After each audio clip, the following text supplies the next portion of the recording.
Welcome back once again to my series, A Look Back at the 1900s. And in this seventh and final episode, I am going to be examining the social life that we used to enjoy back then. For now that I've talked about the old school social values of the 1900s and the theories that make them compelling, let's delve into the practical side of how social life actually functioned and worked in the ancient world. As many of you young people probably wonder, how exactly did social life go back in the old days so that you could make friendships and do dating and such? What was the day-to-day life like back then in those ancient times that we should follow as an example today so that we could still have those things? Well, first of all, being social started at home, where we would often not live in isolation, but with others. And even if we didn't and we lived alone, we would socialize with our very own neighbors every chance that we got. Oftentimes on a daily basis, if we were coming and going at around the same times, which for people who work a 9-to-5 job is very common. For those who live in densely populated areas, like renting an apartment in a building in an urban area as I do, that just meant more people to talk to and hang out with in common living areas. For instance, when the weather is nice, my neighbors will go outside to socialize and smoke blunts, and they'll just, sit and chat on the stoop or, bring out some long chairs into the grass. And they will actually also have family and friends who do not live here come and join them. So seeing that they were social types, I began joining them outside as well to be social. And I started going outside with a lawn chair and a book whenever it was nice out, just to relax and see if they or any of the other neighbors in the complex would come outside and feel like being social with me. And I would talk to anyone and everyone who passed me by and try to, introduce myself and become acquainted. And I also started taking walks along the perimeter of the property and introducing myself to every single one of my neighbors I saw then, and taking the time to stop and chat them up and get to know each other as well. Now, after years of doing this, everyone who lives here who is not a shut-in has at least met me and knows me by name, and most of them have gotten acquainted with me. And as for the neighbors who live below me or next door, who hang out on the stoop when the weather's nice, I've gotten to know them quite well and consider some of them to be friends who I'm getting quite close to over time. It is this type of behavior that has turned this apartment complex from just a neighborhood into a community with community values. And this is the type of thing that everyone should be doing. For who else are you going to turn to if you need a tablespoon of sugar or salt and don't want to run all the way to the store? And then, on top of home life, social life used to continue at work, where we would be friendly with our coworkers and customers too. Though it's not always appropriate, many non-professional relationships were often formed in professional environments. The bosses may not have liked it, but tough shit. It's just too natural to be social with people you met in any context and do things such as asking for each other's phone numbers and making plans to get together for drinks outside of work. And for people like me, as an author who works from home, many of us would either go to cafes or somewhere public to work where we could be social, or we would make excuses to leave the house almost every single day and be social while out and about wherever we went. For instance, I will, instead of getting 1 to 2 weeks worth of groceries every time I go to the grocery store, only get a few days worth, opting to run these errands as frequently as possible, almost every day if the weather is nice, which I do on foot or bicycle, often stopping by a local park to sit down on a park bench and do some reading and writing, and will be friendly with anyone nearby. I will also offer to run errands for my neighbors who need some assistance too, so I get out even more often. And while I'm at the grocery store, I will be friendly and social with the security guards or police at the door, other customers who are shopping nearby, and of course the cashiers when I check out, and attempt to make chit-chat and friends while I'm there. For people who do not work from home and do not need to make these types of excuses, it is, however, still a good idea to socialize with people other than your coworkers. And an old tradition used to be going to happy hour after work, which was a great way to meet new people and casually socialize on a daily basis. If you're not a drinker of alcohol, then simply swap the bar for a cafe, which doesn't have to be done after work, but can be done on your way to work. So just be sure to go much earlier than necessary if you do that. We also used to treat weekends as obligatory recreational social events and would find things to do every Friday, Saturday, and Sunday that we could, be it going to a nightclub, which used to be called discotheques and were much better back then as they actually played jazz and funk music. But before that, there were also jazz clubs, which were even better. And unfortunately, the nightclub scene has gone downhill over time. And we could really use some good nightlife entrepreneurs to bring back the good types of clubs that used to have real music played by real bands with real instruments. Or, of course, you could go to a concert or some sort of event like a convention or a social networking event, or just going out to restaurants and the mall or wherever. It doesn't really matter where you're going as long as you are going somewhere, especially places where there will be large numbers of other people that you can talk to. And most importantly, when you meet new people who you hit it off with, you have to ask them if they want to hang out sometime. That's what we did back in the day. And so it was normal and natural to make new friends and start hanging out with new people and form whole friend groups that way. And it still can be normal and natural for you if you do it normally and naturally the same way that we used to. And if you're wondering how people met prospective romantic partners back then and then scheduled dates without any dating sites and apps, well, we did it this same exact way that we would make new friends that I'm describing. The only difference is that instead of asking someone to hang out, we would ask them to, quote, go out, with the implication that it would be a date, on which you would make a real effort to get to know them more intimately in ways you wouldn't be getting to know a friend. Some of us guys back then were known as what were called pickup artists, and we did this with just about every attractive girl that we saw. It got us a lot of connections and quite a bit of sex. In fact, back in those days, people were having way more sex than they are today with dating apps. And we were also getting married and having babies a lot more too.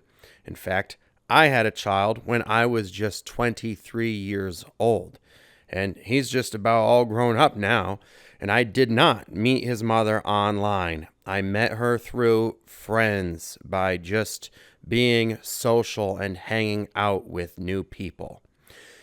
If you adopt these pro-social behaviors, you won't have to be an isolated incel anymore and won't need to use technology to create a fake substitute social life for you on social media and dating apps with fake online relationships with people you never see or even hear the voices of. If being social and making friends is something you know you need to do, then you need to make excuses to get out of the house every day and away from your phone too. And do so and talk to as many people as you can. Make social networking a priority, like one of those salespeople who does it as their job. And find places where there will be large numbers of people that you can go to as frequently as possible, and try to meet as many new people as you can every single day. And keep score too, which is exactly what us old school PUAs did to overcome our loneliness and social anxiety and isolation and become massive players who would be a man about town, going out to big social venues almost every day, be it happy hour, a nightclub, a networking event, a meetup group, or whatever. And because of that, we would have multiple friend groups develop in no time, and start getting dates just about every other day, and start getting laid by a new girl almost every week on average.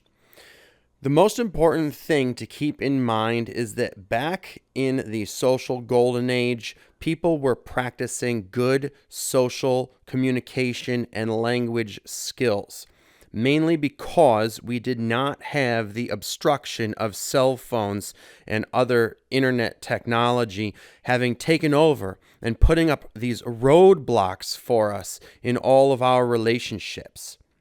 Now, I know that many of you may not think of them as obstructions, but a conductor that keeps you connected.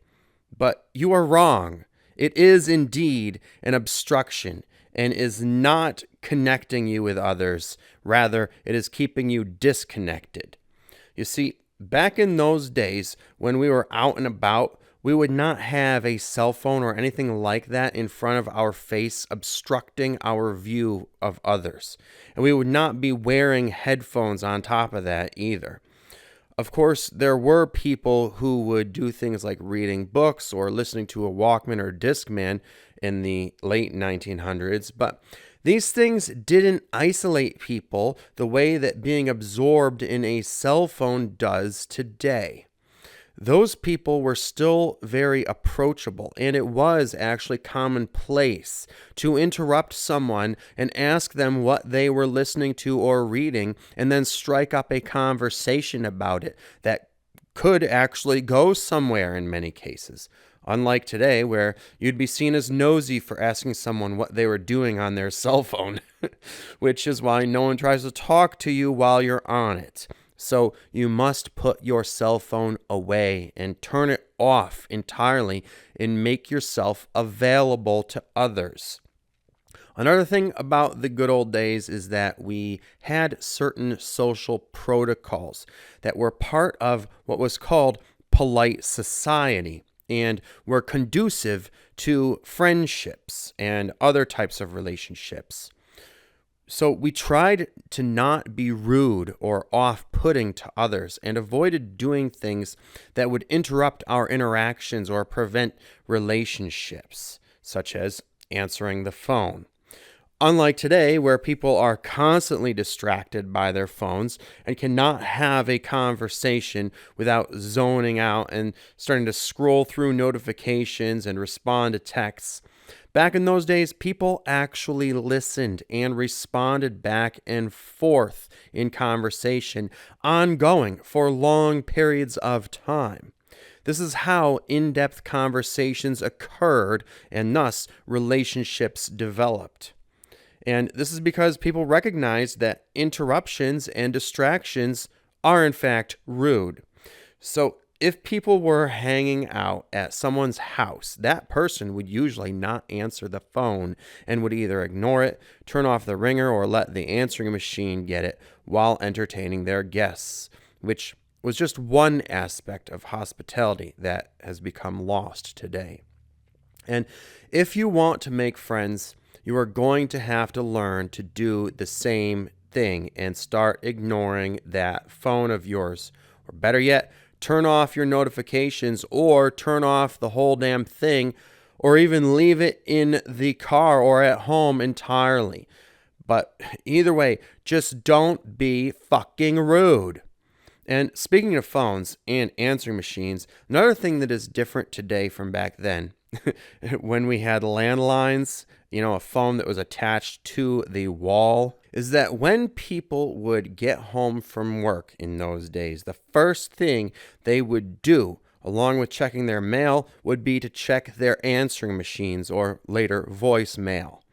And when they did have messages from friends on their answering machine or voicemail, they would return the call immediately or almost immediately, rather than just ignoring them indefinitely or just texting them back as people do today. I can't tell you how many people I've called because I had something big to talk about, like, a story to tell or something. So I would leave a message telling them so and to call me back, just to have them text me, "Got your message, sup?" And it's like, if I could have told you in a text, I would have, dumbass. If you want to be friends, you got to return phone calls. And as previously stated, back then, we were only calling because we weren't together then. And calling meant making plans on when to get together next, which is how we ended just about every call. We wouldn't spend hours upon hours on the phone every day talking to people instead of seeing them. We'd schedule a get-together and do that kind of socializing in person. And when we would meet up and hang out, we wouldn't just show up at someone's house and then wait in their driveway. Even if we were picking the person up, we would go up to the door and use these magical little buttons called doorbells to let them know we were there. And they would then come and open the door and let us in. Even if we were all supposed to be leaving together, we would still do this. And on top of that, we would then be friendly with their whole family or whoever else was there while we were over there. Okay. And I can't tell you how many people these days seem to have somehow forgotten how a doorbell works and will just show up at my place and wait in the car and text me something stupid. Sometimes they'll just text me okay, as if I'm supposed to know that means that you're here. Right? And they will do this even if they're supposed to be coming over to hang out inside, right? Inside my apartment. They will just wait in their car and text okay, or maybe they'll text "I'm here" or something more comprehensive, right? But the thing is, meanwhile, I'm not paying attention to my phone and have turned it off so that I can focus on getting ready. So I won't see their text, and they will wait out there for up to 20 minutes or more. Even people who are my age, who I used to hang out with the old-fashioned way, but have obviously been reprogrammed and turned into NPCs by this modern internet and technology-based culture.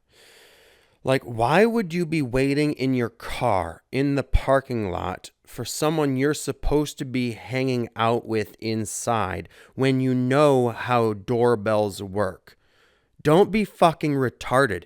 It's a fucking button that you press to get me to open the door. And we're supposed to be hanging out in here, right? So don't be a fucking weirdo. Don't be a stranger. Come to the door and push the fucking button. And then don't get upset with me that you were waiting out in the car for 20 minutes or more because you didn't ring the fucking doorbell. I even had one old high school buddy who used to hang out with me every weekend. So we were very close, and he was always over at my place when he was in town on the weekends, and he comes over and waits in his car for 20 minutes and is texting me instead of coming to the door. And then he literally, because the car was running for so long, runs out of gas. He realizes he's getting below E, and he has to go to the gas station to get more so that his car can keep idling. So he goes to get gas and comes back. And at that point, he's 30 minutes late in my mind, right? So I finally check my phone to see what the fuck is going on with this guy. And I see that he's been texting me. And so I finally, call him back. And he's like, yeah, I've been here. And I'm like, then why don't you come to the fucking door? Just like you used to every weekend. And he's like, oh, I didn't think about it. I mean, plus you live in an apartment building and I don't know what apartment is yours. I'm like, well, if you came to the door, you would see my name on one of the buttons.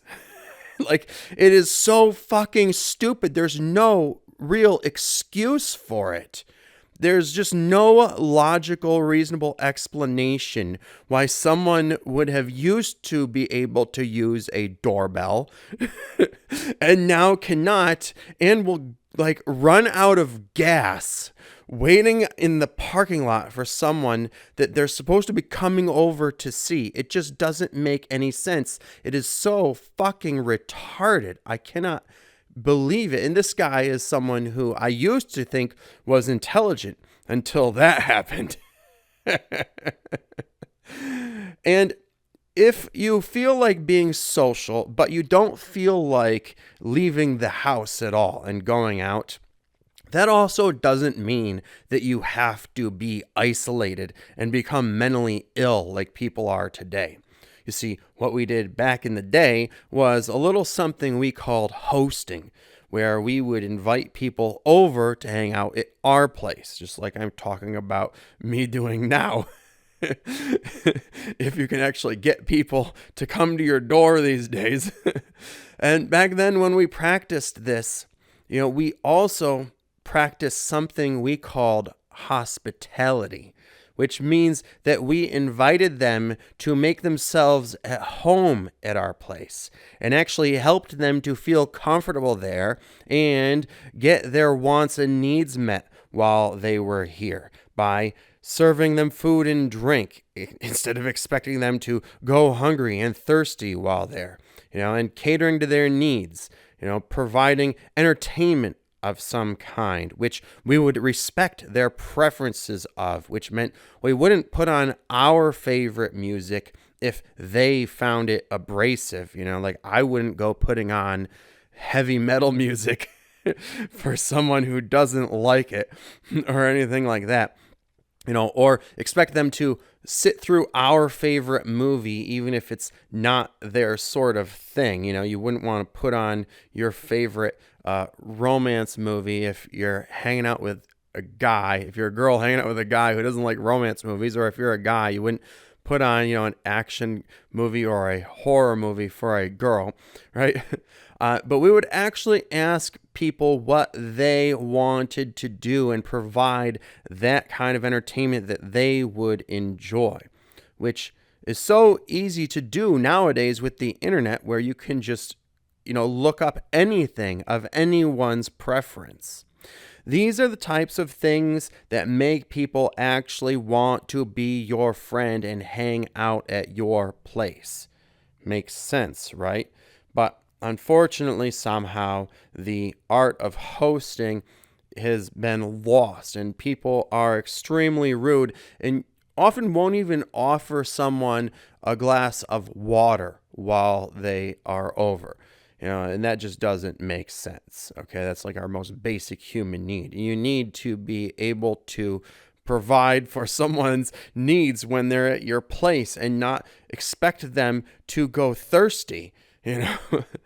Something else we used to do back in those days when we would hang out at each other's places are board games and card games and other games like that. Some people were into games like Pictionary, these types of games that you can act out that maybe just need like a pad of paper, things like that. And games have only gotten better with time. And, there's all sorts of new games, like Cards for Humanity or Cards Against Humanity, I think it's called, and all sorts of awesome adult-themed games, drinking games, stuff like that. And so game nights are something I highly recommend and really miss, and something I used to like to do with friends back in the day, but these days it's pretty much impossible for me to find anyone cool enough to actually do that with except my immediate family members. However, all that being said, while you may not want to socialize every day, and that's perfectly understandable, what we used to do when we would opt out of socializing back in the day would be to stay home and read a book or watch a movie. What we didn't do was lay in bed all night, doom scrolling through brain rot content or on social media, pretending to have a social life that we actually didn't. Well, what we were really doing was just giving ourselves squirrel brain, insomnia, depression, anxiety, and perhaps other mental illnesses, which there have been an extremely large number of studies proving. Way too many for me to even list, in fact. When I Googled this, because I originally was going to provide citations to the studies proving this, I found that there were 50 studies on just the body image issues alone across 17 different countries. And that's not even beginning to delve into all the other studies on other mental health conditions that social media causes, such as depression, anxiety, and so on and so forth. The amount of studies is just overwhelming and way too many for me to even begin to list. So if you want the proof that social media is bad for your brain and mental health, just Google it. But suffice it to say here that social media is a mental illness factory. That is a fact that has been abundantly and redundantly proven. And it is not helping us to be social, but is only socially distancing and disconnecting us, making us all sociopathic and rude towards one another. But I don't really have to tell you this, do I? I mean, everyone who has been on it knows exactly how people act and talk there, how using it makes you feel and makes your brain operate. The question isn't whether or not social media is good for us and society as a whole, but whether you are in denial about it or not, and whether or not you actually want a real-world social life or want to live in a simulation like an NPC in the Matrix. And then additionally, I'll add that when it comes to the entertainment that we're getting on cell phones, it's also not an improvement from what we used to entertain ourselves with either, but rather a degradation. The old-fashioned kinds of entertainment were better and much more artistic and intelligent. Full albums, books, feature-length films. These are not only more entertainment, but are better for our minds. Why? Because their longer form not only requires greater attention span, but goes more into depth on the subject matter, and thus it is more intellectual and requires more thinking and is far more stimulating to your brain. Even the shorter, more light-hearted comedy TV shows back in those days, like Seinfeld, for instance, used to be not only funnier, but more intelligent and thought-provoking than those today, as Seinfeld, for instance, was all about social commentary. And so it really made me think sociologically, which is originally what inspired me to go into the social sciences. These forms of entertainment are smarter and more artistic and will heal your mental health and build intelligence rather than destroying them. It's time to reject the Matrix and start living life in the real world again, as nature intended. So, in summation, if you didn't know before, you now know what the negative changes are that have taken place between the 1900s and now, and everything that needs to be rejected. If you want a better life like we had back in the good old days, you have got to give these things up and revert back to doing things the way we used to when life was actually good. And it isn't hard either. We all used to do it, and we got by perfectly well without modern technology. There was literally nothing wrong with the way we were living back then, and no problem that cell phones and social media and online dating and brain rot content have solved. We did not actually have trouble with meeting people or having social lives or dating and falling in love and getting married or entertaining ourselves. We were in fact doing way better with those things, and these technologies only made everything worse. We also did not have any shortage of entertainment. Our entertainment was higher quality and more artistic and meaningful and made us smarter, not stupider. Cell phones and the technologies that go with them are not solving any problems. They are causing them. They are not improving your life. They are ruining it. If you want to live better, feel better, and be smarter and stronger, you have got to give up your cell phone addiction. Just do what I did almost 3 years ago now, back in the winter of 2022, and get rid of the goddamn thing and go cold turkey. Cancel your service subscription and any subscriptions you have to any apps, streaming services, and other memberships on your phone. Close down all your dating profiles and social media accounts. Delete them permanently. And most importantly, stop texting people. Call people when you need to talk on the phone. And if you need to have a longer conversation, then do it in person. And if you really want to quit your addiction, then just throw out your cell phone. Better yet, crush it so that you can't recover it. And you could do what I did and instead start using your computer with a internet-based phone service like Google Voice, which I'm doing for free now, and just use the phone the same way we used to use landlines at home only, tied to a specific location in your phone so that it cannot take over your entire home life. And when you want to be entertained, then watch an artistic movie or put on an album and get to know a real musician, or maybe even get yourself a musical instrument and learn how to play, as I've been doing again since, the start of COVID. Or get yourself some books so that you can actually read and raise your IQ instead of lowering it. If you take these simple actions and start living life the wholesome, old-fashioned way, I promise it will stop getting worse and worse, and will finally start getting better again. Let's end the cyberpunk dystopia and reverse this downward trajectory we've been on.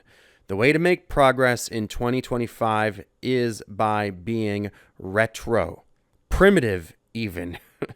So I hope that you will all join me in rejecting and resisting these technological trends that are destroying the world, and that you've been enjoying this blast from the past on the 1900s and will use some of this ancient wisdom to better your life in these fucked up times. And I wish you all a happy new year and a great year in 2025 that will hopefully look more like the year 1990 or 2000 than the Orwellian 1984 type of reality we've been living in. And if you found this helpful or inspiring, please make sure you're subscribed to the channel and that your subscription is set to all, and that you check out my other videos in the videos section and the other resources I have for you in the description, such as my books that are linked there and my art channel as well. And please donate whatever you can afford to the channel so that I can actually afford to continue making this content for you. And otherwise, I'll talk to you later.